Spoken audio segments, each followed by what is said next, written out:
Hello everyone, welcome back to my channel. तो हम CBSE का सैम्पल पेपर सॉल्व कर रहे थे। तो आज हम क्वेश्चन नंबर 7 सॉल्व करेंगे सैम्पल पेपर का। तो इस क्वेश्चन में आपको दिया है if 3 cot A is equal to 4 where A is greater than 0 degree and less than 90 degree. इसका मतलब है कि A जो है वो 0 डिग्री और 90 डिग्री के बीच में लाई कर रहा है। Then sec A is equal, इसका मतलब है आपको sec A की वैल्यू फाइंड करनी है। तो यहाँ पे हम ट्राइंगल बना के इस क्वेश्चन को सॉल्व करेंगे। तो हमें क्वेश्चन में दिया है 3 cot A is equal to 4।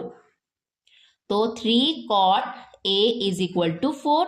हम यहाँ पे cot A की वैल्यू फाइंड कर सकते हैं। तो cot A is equal to 4/3। तो cot A की वैल्यू हमारे पास कितनी आई है? 4/3। आपको पता है जो cot होता है वो tan का क्या होता है? उल्टा। tan की वैल्यू क्या होती है? P/B। और cot क्या होता है? tan का उल्टा। तो यहाँ पे क्या आएगा? B/P। तो ये हम यहाँ पे यूज कर सकते हैं। तो अगर cot आपका क्या होता है? B/P, इसका मतलब क्या है कि यहाँ पे हम B लिख सकते हैं और यहाँ पे क्या आएगा? P। इसका मतलब है कि B की वैल्यू कितनी है? 4 और P की वैल्यू कितनी है? 3। तो हमने यहाँ पे एक राइट एंगल ट्राइंगल बनाया है और यहाँ पे हम एंगल मेजरमेंट कहाँ से कर रहे हैं? A से। इसका मतलब ये आपका एंगल मेजरमेंट है। जिस पॉइंट से हम एंगल मेजर करते हैं उसके सामने वाली साइड होती है परपेंडिकुलर, ठीक है, और नीचे हो जाएगी ये बेस और ये हो जाएगी हाइपोटेनियस, क्योंकि 90 के सामने वाली साइड हाइपोटेनियस होती है। तो हमारे पास बेस की वैल्यू कितनी है? 4। तो यहाँ पे हम लिख सकते हैं 4। ये 4 है पूरी आपकी। परपेंडिकुलर कितना है? 3। तो यहाँ से यहाँ तक आपका 3 दिया है। हमें यहाँ पे हाइपोटेनियस चाहिए। क्यों? क्योंकि हमें यहाँ पे sec A की वैल्यू फाइंड करनी है। और sec क्या होता है? cos का उल्टा। cos की क्या वैल्यू होती है? B/H। तो sec क्या हो जाएगा? H/B। तो सबसे पहले हम यहाँ पे हाइपोटेनियस फाइंड करेंगे। आपको पता है ये एक राइट एंगल ट्राइंगल है, तो इसमें क्या लग जाएगा? Pythagoras theorem. तो पाइथागोरस थ्योरम क्या होगा? तो अकॉर्डिंग टू पाइथागोरस थ्योरम,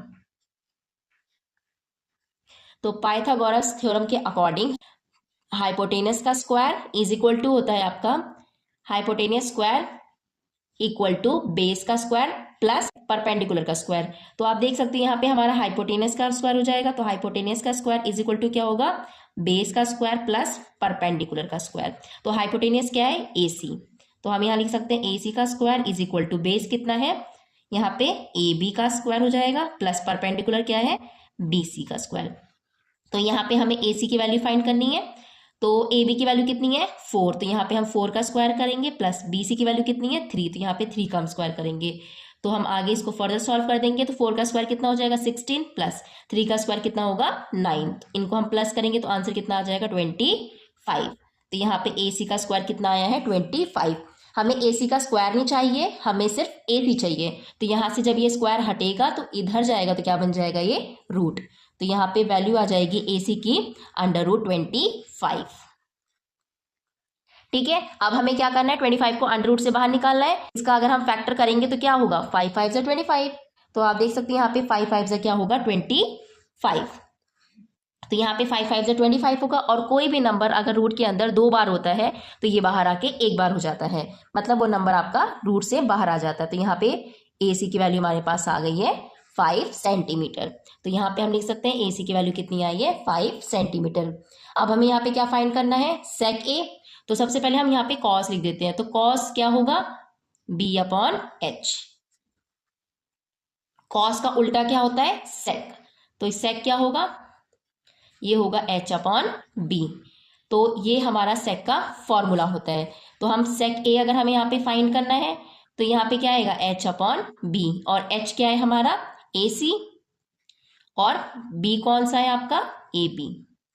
तो यहाँ पे हम वैल्यू पुट कर देते हैं। AC की वैल्यू कितनी आई हमारे पास? 5 सेंटीमीटर आई है। तो AC की जगह पे 5 और AB कितना है? 4 सेंटीमीटर। तो हमारे पास sec A की वैल्यू आई है 5/4। तो आप ऑप्शन देख के मैच कर सकते हो आंसर।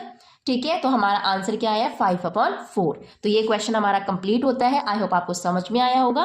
Thank you.